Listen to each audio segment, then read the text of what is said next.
ಮೋದಿ ಸರ್ಕಾರಕ್ಕೆ ಅತಿ ದೊಡ್ಡ ರಾಜತಾಂತ್ರಿಕ ಗೆಲುವು. ಕೇರಳ ನರ್ಸ್ ನಿಮಿಷಪ್ರಿಯಾ ಗಲ್ಲು ಮುಂದೂಡಿಕೆ ಫಲಿಸಿತು. ಭಾರತೀಯ ವಿದೇಶಾಂಗ ಇಲಾಖೆಯ ಸತತ ಪ್ರಯತ್ನ.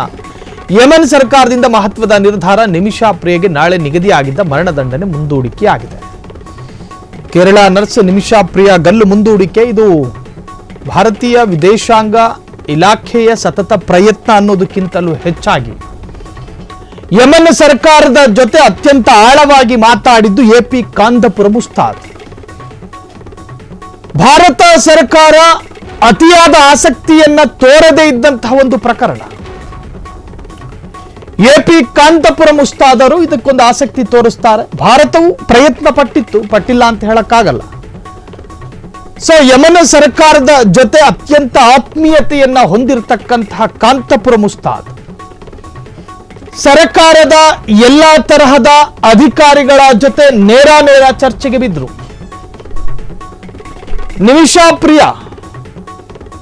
ನಿಮಿಷಪ್ರಿಯಾರ ಗಲ್ಲು ಶಿಕ್ಷೆ ಮುಂದೂಡಿಕೆಯಾಗಿದ್ದು ಕಾಂತಪುರಂ ಉಸ್ತಾದರ ಮಧ್ಯಪ್ರವೇಶದ ನಂತರ. ಕಾರಣ, ಯೆಮೆನ್ ಸರ್ಕಾರದ ಎಲ್ಲ ಸಚಿವಾಲಯದ ಅಧಿಕಾರಿಗಳ ಜೊತೆ ಒಂದು ಆನ್ಲೈನ್ ಕಾನ್ಫರೆನ್ಸ್ ಮಾಡ್ತಾರೆ ಎಪಿ ಕಾಂತಪುರಂ ಉಸ್ತಾದ್.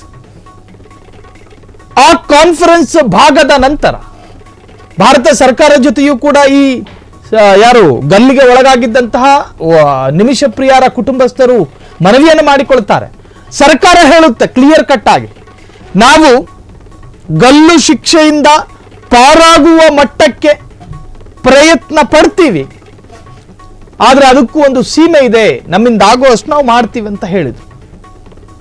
ಆದ್ರೆ ಯೆಮೆನ್ ಸರ್ಕಾರ ಆರಂಭದಲ್ಲಿ ನಿರಾಕರಣೆ ಮಾಡಿತ್ತು.